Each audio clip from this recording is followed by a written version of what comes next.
आधुनिक संसार हैं, यानी रसिया का यानी रूस का आधा भाग, चाइना पूरी भारत की सीमा तक, और जापान से सागर से लेकर और यूरोप तक, यानी कि आधा यूरोप भी इसमें आ जाता है। तो इतने बड़े साम्राज्य को स्थापित करना और इसको सही तरीके से चलाना लंबे समय तो बहुत ही मुश्किल प्रतीत होता है, लेकिन ऐसा इन्होंने किया, जो कि हमें अलग अलग दस्तावेज से जानकारी प्राप्त होती है। मध्य एशिया के मंगोलों ने पारदीप की इस साम्राज्य की स्थापना की। ठीक है, यानी कि इन्होंने, जैसा कि मैंने बताया कि आधा यूरोप, उसके साथ साथ मध्य एशिया का पूरा भाग, जापान से लेकर यूरोप तक, ठीक है, पूरे क्षेत्र पर इनका अधिकार था। ठीक है, इसके बाद बात आती है मध्य एशिया के स्टेपी प्रदेश में। तो 13वीं शताब्दी के प्रारंभिक दशकों में चंगेज़ खान ने मंगोल को संगठित किया, मंगोलों को। ठीक है, मंगोल वे लोग थे जो घास के मैदानों में रहते थे, जिनको मुख्य रूप से जो मंगोलिया देश है, चंगेज़ खान रहता था, हाँ, वहीं पर उसका जन्म था, वहीं से उसने शुरुआत की थी। मंगोल विविध जन समुदाय का एक निकाय थे, जिनमें तातार, खितान, मंचू, तुर्की कबीले शामिल थे। यानी ये सब जो कबीले मंगोलिया में रहते थे उस समय, ये लोग पशुपालक, शिकारी, संग्राहक थे और कृषि कार्य नहीं करते थे। इन्हें मंगोल कहा गया। यानी जो ये लोग थे कबीले में जो रहते थे, ये मुख्य रूप से पशुपालक थे, और शिकारी संग्राहक का मतलब होता है शिकार करके वो स्रोतों को इकट्ठा करते थे। इसके साथ ही ये नृजातीय थे, और भाषी संबंधों ने मंगोलों को परस्पर जोड़ रखा था। नृजाति का मतलब कोई विशेष जाति नहीं हुआ करती थी, इनकी जो आपसी भाषा थी, इसके कारण आपस में जुड़े रहते थे। स्टेपी क्षेत्र में संसाधनों की कमी के कारण मंगोलों तथा मध्य एशिया के यावरों को व्यापार एवं वस्तु विनिमय के लिए पड़ोस में स्थित चीन में जाना पड़ता था। यहाँ मैं आप लोग को विशेष तौर से बता दूँ, यहाँ पर खेती नहीं होती थी, और अपने पशुपालक होने की वजह से, यानी उनके पास जो पशुधन था, जिसमें घोड़े, खच्चर और दूसरे भेड़, बकरे आदि, इनसे उत्पन्न होने वाले ऊन, इन सब चीज़ों को चीन से व्यापार में इस्तेमाल करते थे, और वहाँ से खाने की वस्तुओं का, मसालों का, अनाजों का व्यापार करते थे, और अपने तरफ से जो अपने संबंधित वस्तु को बेचते थे। चीनी लोगों को ये शिकार किए गए पशु, घोड़े आदि सब बेचा करते थे। ठीक है, इनके लिए बर्बर शब्द इस्तेमाल होता था। बर्बर शब्द यूनानी भाषा के बारबरोस शब्द से उत्पन्न हुआ, जिसका तात्पर्य गैर यूनानी लोगों से है। यावर कबीले चीन पर बार बार आक्रमण करते थे। यही कारण था चीन को, जो वहाँ के सम्राट थे, चीन की दीवार का निर्माण शुरू कराया था। उनके आक्रमण से चीन की सुरक्षा के लिए चीनी शासकों ने महादीवार बनाई, जिसे हम आज भी देखे, जिसे तो ठीक है, तो ये बनाई गई थी चीन की दीवार। जो मंगोल के घुमक्कड़ लोग होते थे, ये चीन पर आक्रमण करते थे, उनसे उनके नगरों को लूट लेते थे और लूट के संभाल के चले थे। इससे चीनी साम्राज्य, जो राजा था, सम्राट था, वो परेशान हो चुका था। तो उसने बहुत बड़े स्तर पर दीवार का निर्माण किया, जिसे चीन की महादीवार कहा जाता है। अब जब हम बात करते हैं चंगेज़ खान की, तो ये जानना बहुत ज़रूरी है कि चंगेज़ खान कौन था। एक ऐसा व्यक्ति था जिसने पूरे साम्राज्य को स्थापित करने में सबसे मुख्य भूमिका निभाई थी। इसने उन कबीलों को एकत्रित किया जो आपस में लड़ते रहते थे। तो चंगेज़ खान का बचपन का नाम तेमुजीन था, और 12 से 6 तक उसने सभी शत्रुओं को परास्त कर दिया था। ठीक है, इसके साथ ही स्टेपी क्षेत्र का सबसे प्रभावशाली व्यक्ति बनने में उसको सफलता प्राप्त हो गई थी, क्योंकि 1206 में कुरिलताई जो एक शब्द है, इसका मतलब होता है एक सभा, जिसमें गणमान्य लोग हुआ करते, प्रभावशाली लोग हुआ करते थे इसमें। तो कुरिलताई की एक सभा में उसे चंगेज़ खान, यानी समुद्री खान या सार्वभौम शासक की उपाधि के साथ मंगोल का महानायक घोषित कर दिया गया। इसीलिए इसे मंगोलों का महानायक भी कहा जाता है। ठीक है, और इसके साथ ही चंगेज़ खान सैनिक उपलब्धियाँ बहुत ही बेमिसाल थी। ठीक है, ये क्या करते थे, इन्होंने हर चीज़ की एक अलग सी व्यवस्था कर सकी थी। घुड़सवारी ने उसकी सेना को गति प्रदान की। घोड़े पर सवार होकर तीरंदाजी का कौशल सबसे अद्भुत था इसका। ठीक है, सबसे पहले चंगेज़ खान की सेना से मिलता है। घेराबंदी मंत्र और अनैपता चंबारी और अस्त्र अभियानों के दौरान हल्के उपकरणों का प्रयोग। चल उस उपकरणों का मतलब होता है, ये ऐसे उपकरणों का इस्तेमाल करते हैं जैसे एक जगह से दूसरे जगह ले जाया जा सके, युद्ध में उसका प्रयोग किया जा सके। और घोड़ों पे चलती हुई तीर चलाना ये एक बहुत अच्छी कला थी, जिसके कारण इनको युद्ध में विजय प्राप्त होती थी। चंगेज़ खान ने मंगोलों को एक सशक्त अनुशासित सैन्य शक्ति के रूप में संगठित किया, जिससे उसके सैन्य अभियानों की सफलता तय हो गई। मतलब जो भी सभी उसके सैनिक थे दशमलव प्रणाली के अनुसार विभाजित कर सकता था। दशमलव प्रणाली का मतलब होता है जैसे 100 सैनिकों पर एक मुख्य सैनिक, ठीक है, वैसे ही एक मुख्य सैनिक 100 सैनिक कंट्रोल कर, ठीक उसी प्रकार से और भी 10 लोग ऐसे हैं, ऐसे 9 लोग कंट्रोल कर रहे हैं, उनके पास भी 100 सेना होगी।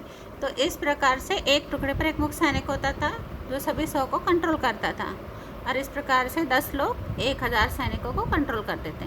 तो इन 10 को कोई एक व्यक्ति कंट्रोल करता था, नियंत्रित करता था। तो इस तरीके से ये जो सैनिक ढांचा था, जो सैनिक संरचना थी, इसको दशमलव प्रणाली कहते हैं। इसके साथ ही नए सैनिक टुकड़ियों को जो उसके 4 पुत्रों के अधीन थी, नौमन कहा जाता था। और मैंने आपको बताया था उसने अपनी सेना को दशमलव प्रणाली के अनुसार बांट रखा था, ठीक है। इसको आप अपने आंसर में ज़रूर लिखिएगा, ठीक है, ताकि आपके अच्छे से अच्छे मार्क्स आ सके। मंगोलीय जनजातीय संस्कृति के विकास का 3 चरणों में अध्ययन किया जा सकता है। पहला, जनजातीय कबीलों का आरंभिक काल, तुर्क तथा मंगोलों का परस्पर संघर्ष, और एकीकृत मंगोलियन साम्राज्य का काल, और बुद्ध धर्म को अपनाना। तो जब हम बात करते हैं इनके राज्य की, तो राज्य में संचार व्यवस्था को बनाए रखने के लिए जो बहुत बड़ा साम्राज्य होता था, तो उस पर नियंत्रण रखना बहुत ही कठिन कार्य होता था। तो इस समस्या का हल करने के लिए चंगेज़ खान ने हरकारा पद्धति अपनाई। यहाँ पर आप देख सकते हैं ना, ब्लू से लिखा हुआ हरकारा। हरकारा पद्धति कैसी पद्धति थी, जिसके अनुसार मतलब कि एक डाक पद्धति, चिट्ठी पत्र भेजने का माध्यम, आदेश भेजने का माध्यम। तो इसके अंतर्गत क्या होता था, अपेक्षित दूरी पर निर्मित चौकियों में स्वस्थ बलवान घोड़े तथा घुड़सवार संदेशवाहक तैनात थे, ठीक ना, तैनात किए जाते थे। इसके लिए मंगोल लोग अपने खुद के घोड़े स्वेच्छा से, यानी अपनी इच्छा से घोड़े देते थे। अन्य पशुओं का, जो उनके पास जो पशु होता है उसका 10वां हिस्सा वो प्रदान करते थे। जो 10वां हिस्सा होता है, ये टैक्स के रूप में, कर के रूप में लिया जाता था, जिसको कुबकूर कहा जाता था। यहाँ पे ध्यान से देखिए, कुबकूर, यानी ये मंगोलों में ये टैक्स था कुबकूर, ठीक है।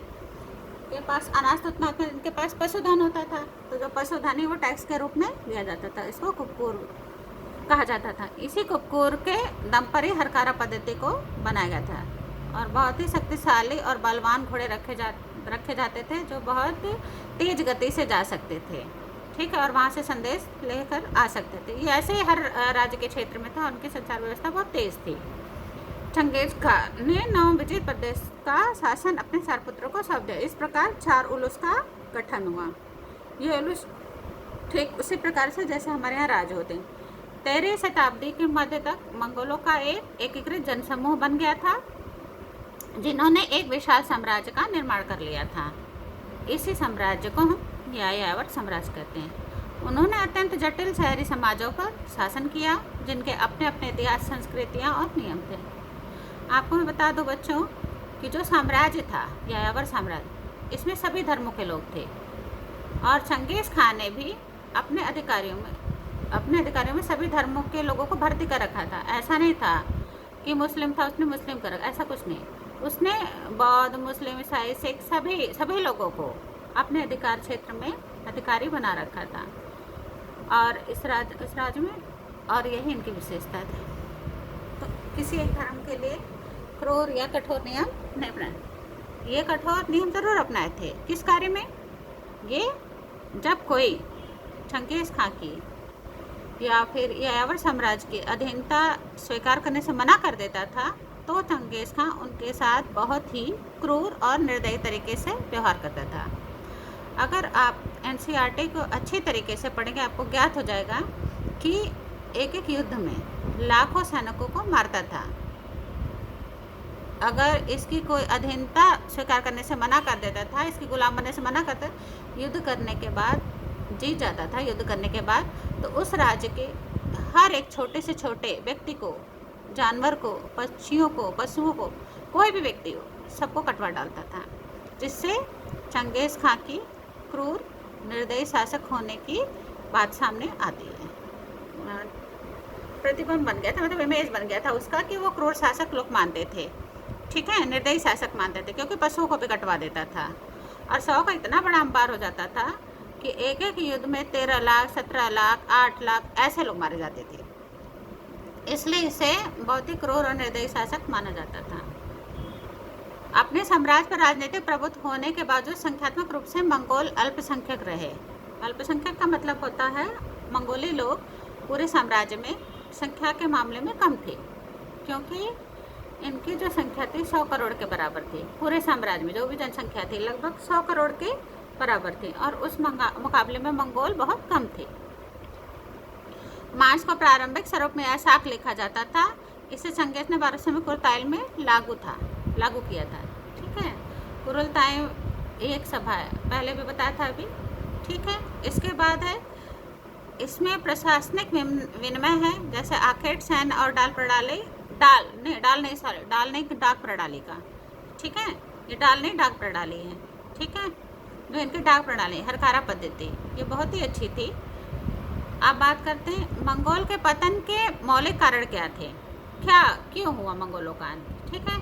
तो इनकी संख्या बहुत कम थी, और वह अपनी प्रजा की अपेक्षा, यहाँ प्रजा छप गया है, प्रजा की अपेक्षा कम सभ्य थी, और इसके साथ ही आपसी विरोध व अपनी सभ्यता को विजित करना और अपने में मिलाना, उनकी सभ्यता को मिलाना, ये उनकी विशेष कार्य था। मंगोल द्वारा अन्य धर्मों को भी अपनाया जाता, उसमें से बहुत से बौद्ध भी बने, मुस्लिम धर्म भी बने। प्रारंभ में ये जो लोग थे किसी और जाति के थे, बाद में इन्होंने इस्लाम धर्म अपना लिया। चंगेज़ खान ने इस्लाम धर्म ने, और इन सब ने, जो चंगेज़ खान के वंश, सब ने इस्लाम धर्म को अपनाया। तो धर्म के बारे में हम यहाँ पर तो यह नहीं कह सकते कि विशेष धर्म से चंगेज़ खान का लगाव था या और भी कोई दूसरी थी, ऐसी कोई बात सामने नहीं आती है। सभी धर्मों के प्रति वह उदार रहा, और उसने सभी धर्म के अधिकारियों को अपने यहाँ पर भर्ती कर लिया था। मंगोल के लिए चंगेज़ खान महान शासक था। उसके कुछ निम्नलिखित कारण हैं। उसने मंगोलों को संगठित किया, कबीलाई लड़ाई और चीनियों द्वारा शोषण से मुक्ति दिलाई, पार महाद्वीपीय साम्राज्य बनाया, व्यापार के रास्ते थे बाजारों को पुनः स्थापित किया, ठीक है। इन्हीं के राज्य में ये सारी चीज़ें हुई थी, ठीक है, जो बहुत ही महत्वपूर्ण व्यापार था उस समय के लिए। इनका शासन बहुजाति, जैसे कि बताया, बहुत सारे जाति के लोग थे, बहुभाषी थे, बहुत भाषाओं को बोलने वाले थे, बहुत धार्मिक थे, बहुत अलग इसकी मुख्य विशेषता थी। अब आशा करते बच्चों ये तुम लोगों को ये चैप्टर समझ में आ गया होगा, ठीक है। आज एक मंगोलिया स्वतंत्र राष्ट्र है, और चंगेज़ खान एक का हीरो है, ठीक है। आज मंगोलिया में इसमें महत्व है, एक नायक के रूप में प्रस्तुत किया जाता है। राष्ट्र के नायक के रूप में चंगेज़ खान को बनाया गया था, ठीक है। चीन से ऊपर मंगोलिया, रसिया के बीच में। तो बच्चों आशा करते हैं आप लोग को ये बातें समझ में आ गई होंगी यायावर साम्राज्य के बारे में, और आप लोग इसको बहुत ध्यानपूर्वक से पढ़िएगा, देखिएगा, ठीक है। और बच्चों लास्ट में फिर आप लोग से अनुरोध करती हूँ कि बच्चों आप लोग अपने पढ़ाई पर बिल्कुल ध्यान दीजिए, और सही तरीके से ध्यान दीजिए, और अपनी प्रतिक्रिया ज़रूर बताइए कि आप लोगों को पाठ समझ में आ रहा है, ठीक है बच्चों। इसी के साथ मैं यहीं पे आपका ये चैप्टर समाप्त करती हूँ। प्रश्नोत्तर आप लोगों को भेज दिया जाएगा, जिसको आप लोग कॉपी में उतार कर दिखाएंगे। तो अब इसी के साथ मैं आप लोगों का ये चैप्टर समाप्त करती हूँ। धन्यवाद। जय हिंद, जय भारत।